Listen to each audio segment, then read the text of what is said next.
man, the thing about names and terminology, it's gotten out of hand. It's It gotten really, crazy. it's gone out of control. And we have a lot. Like, I've been making a list in my head probably for years on just everything that is being named wrong. And it goes so much further than you would even think, even than I would think. But we have a real issue in the aquarium hobby with calling things what they actually are. Yeah, I think it has repercussions long term. When you think about somebody that's new in the hobby and they're trying to make sense of it all, or even in my case, I've been in this hobby, I guess longer than many hobbyists. Not all, I mean, but typically the people I run into have only been into it for a few years, and there's a disconnect from what I was accustomed to some of the lingo and the conversations that happen today, where I'm trying to make sense of what the hell they're talking about, and Right. I give up. I retreat.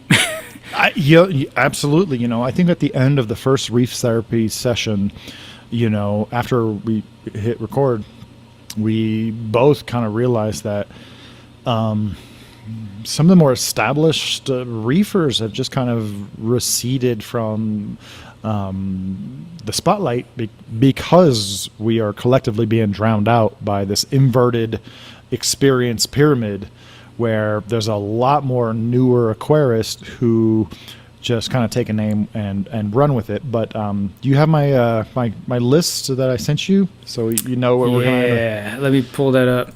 All right, so we're going to start out with something easy. It's a little bit less about the names, but this is kind of a fun one. I was chasing pH in my system, and I had a big old barrel of Ketomorpha that was growing, and it grew a certain way. And what I was doing is I was dosing sodium hydroxide into my drains, so they would, concentrate at the sump. And if you don't know, sodium and potassium hydroxide are very caustic, very high pH additives that no one should ever be using. It's like really dangerous. And it took, like so many things in the reef aquarium hobby, it literally took me weeks to realize that's how I killed off my Ketomorpha. And so I'm like, oh yeah, whatever, no big deal. I'll just get some new Ketomorpha. And the replacement Ketomorpha that I got was nothing like the strain that I had been growing. And I feel like that's just a topic of conversation that is not had in the aquarium hobby nearly enough. Do you have any experience with like Ketomorpha scrubbers, or just kind of growing keto in a chamber or something?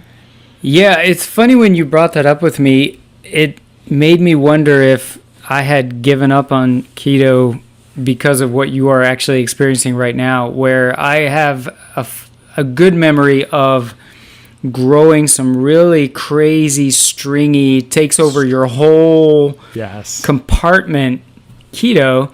And then, I've ended up either killing it or Losing it, or yeah, and then you go order some online, and then I ended up with this really dense spirally ball, and I thought, okay, well, that's just how it was grown. Maybe it was grown in a reactor, but I'm going to put it in my sump now, and it's going to turn into the other stuff. And then it didn't, and I actually, full admittance, had trouble growing it, so I gave up on keto, and I went back to Caulerpa. Yeah, I think so. There's let's back up. There's over 70 species of Ketomorpha, and some of them are temperate, some of them are thick and actually grow on rocks like we're used to. But within the aquarium hobby, there's at least 3 different varieties. 2 of them, I think, are Ketomorpha, and the third one, I think, is actually a different genus because tangs will eat it. And just by looking at the growth rate of the fine versus Brillo Ketomorpha, it might be 10 to 1. It might be. I'll probably harvest the fine stuff 5 times before I even harvest the Brillo. The only place online that I was able to find any reference to this was a website called livealgae.co.uk. So I'm guessing it's a British company, and they have they mentioned 3 varieties, but they said the third one was really fine. I think that's a different genus because they said it was palatable, like tangs will actually eat it. And I think that might be Rhizoclonium. So it looks really similar, but it's really fine. But the fact that tangs will eat it makes me believe that it's actually not even a Chaetomorpha. So, I mean, this just goes to show how much names matter.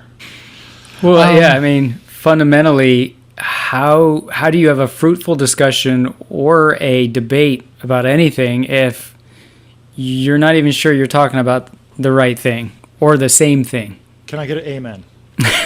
Can I get an amen? Yes, this is why I have turned into like the coral naming police. You know, there's plenty of esoteric coral species for which we know what it is, but we don't necessarily need to know the name, and the name kind of switches around a lot. But for others, like, it really matters what the coral is. Legacy coral strains. You know, when is it good? You know, for a long time we didn't have the resources required or necessary to call corals what they actually are. And this is probably where a lot of the funky coral names came from. But there's some legacy coral strains that people are adding their names to, that are well documented. And the one that gets my goat the most is like the Milka stylophora. Do you know what I'm talking about? Oh yeah, Jobert. Yeah, so this is one of the only corals we have from the Red Sea. We have 2 corals from the Red Sea in the entire Reef Aquarium hobby. We have Red Sea Xenia and we have Milka stylophora. There is no purple stylophora that isn't Milka. Okay, it's just not. I mean, there's purple-ish, but like as far as like metallic purple polyps, the Milka stylo is like 35 years old. It was collected. I think we had dinner with Jean Jobert about 2 years ago at a MACDA, and he told me, it was I think 1984. It grew at the Monaco Aquarium for like 10 years. Then it spread throughout Europe. Then ORA got a piece and shared it throughout the United States. And the Milka stylo is just, first of all, it's an amazing coral. It grows out of proportion with everything. Bright metallic purple polyps with yellow tips when it's really growing well. Oh, and it kills me when I'm window shopping for corals and I see somebody's put their name on it. I'm like, who are you? You've been keeping reef tanks for 5 years. This coral's been around for 35 years in an aquarium hobby, but you don't have the respect to do your research of what this coral actually is. So instead of doing your research, you just take the easy route and just call it Joe Schmo's purple polyp stylo. There's a lot of factors at play here, right? So I guess I'm just of the opinion it's like either you learn the scientific names and you describe the coral as it is, or you come up with, a catchy name that is going to stick with that coral, right?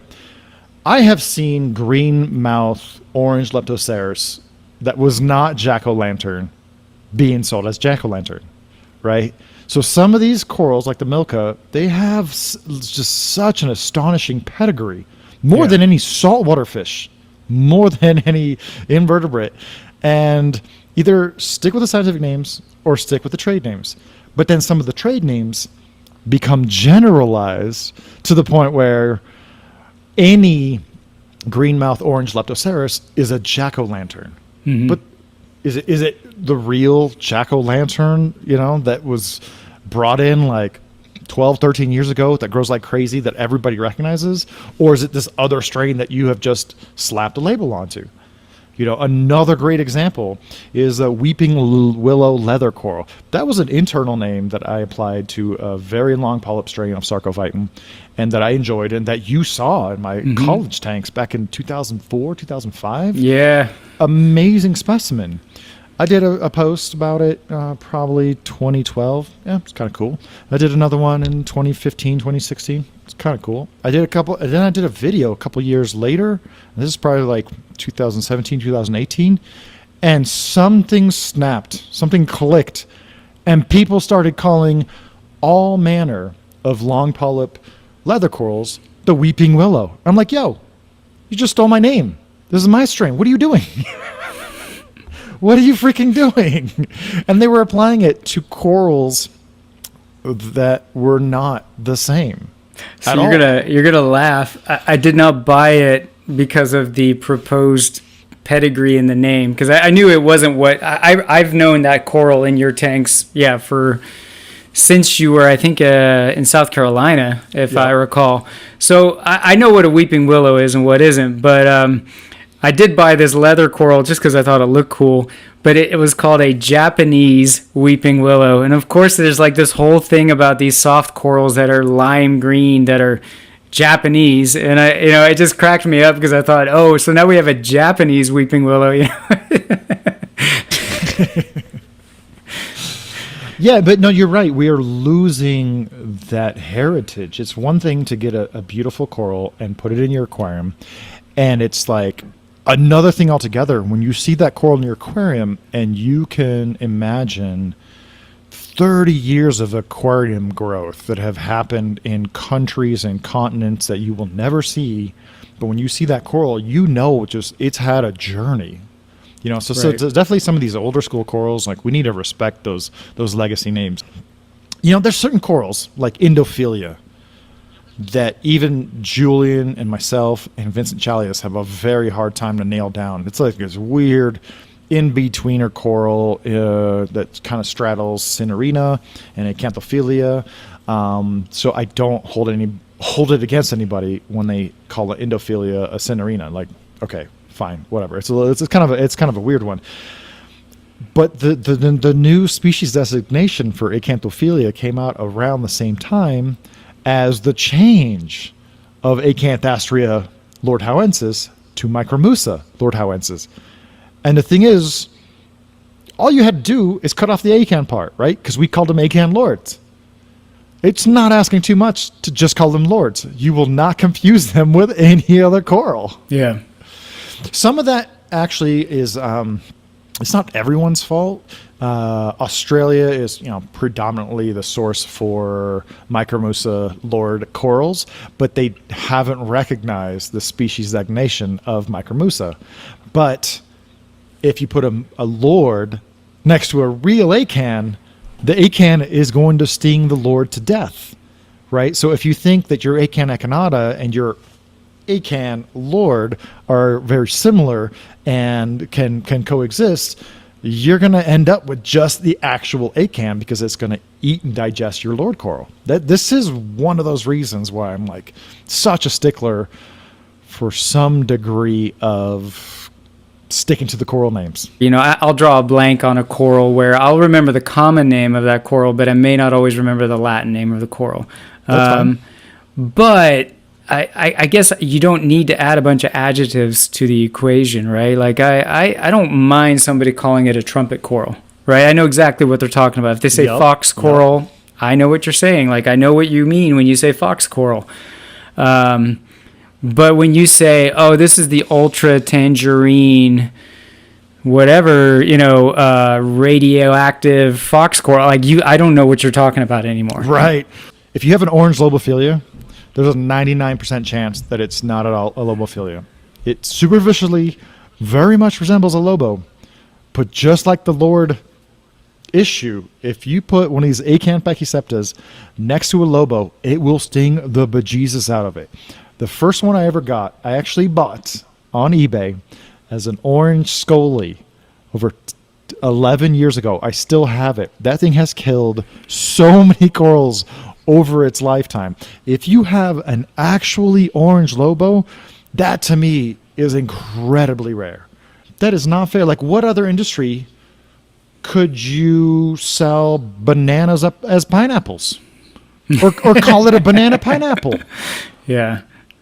Am I just losing my mind over here? No, I think, it's funny how taxonomy is very important in, let's say, the freshwater side of the hobby, right? And when they do add descriptors, they're often affiliated with geography, right? Yes, Which makes it interesting. Yeah. river, where they were. It's descriptive. It gives you information, right? When you call something a Christmas checkerboard grass, you are robbing that person, the buyer, of information.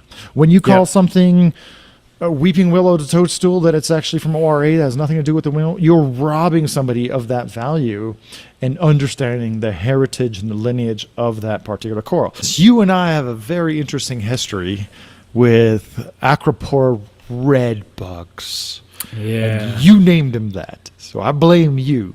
But it was like a year or two later, I had them identified by a harpacticoid copepod specialist down to Gastes acroporanus. Right? This really matters because we know that they're copepods. That means we know that they're crustaceans. That means we know that you can remove them with interceptor. Right? You remember the entire saga. I do. I think we already talked about this on the first episode. But I've seen. And man, just a side note, remember trying to photograph those things with those old Nikon Coolpix digital cameras, like my macro goodness. photography? Unless you were like you had pro gear. It was like, I got these little. 1.2 megapixels up in the house. Represent.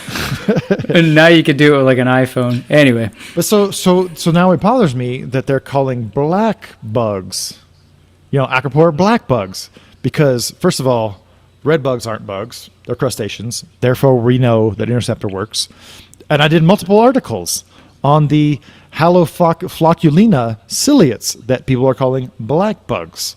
But if you're just calling them red bugs and black bugs and green bugs and polka dot bugs, like, we don't know anything about this pest or parasite. Right? If you don't know what the pest or parasite is, which is a big problem, right? Acro-eating flatworms, monopore-eating nudibranch. Like, if you don't know what they actually are, what if we called monopore-eating nudibranchs, we just called them white bugs, and we called acro-eating flatworms clear bugs? Like, we would just get nowhere. We wouldn't get anywhere.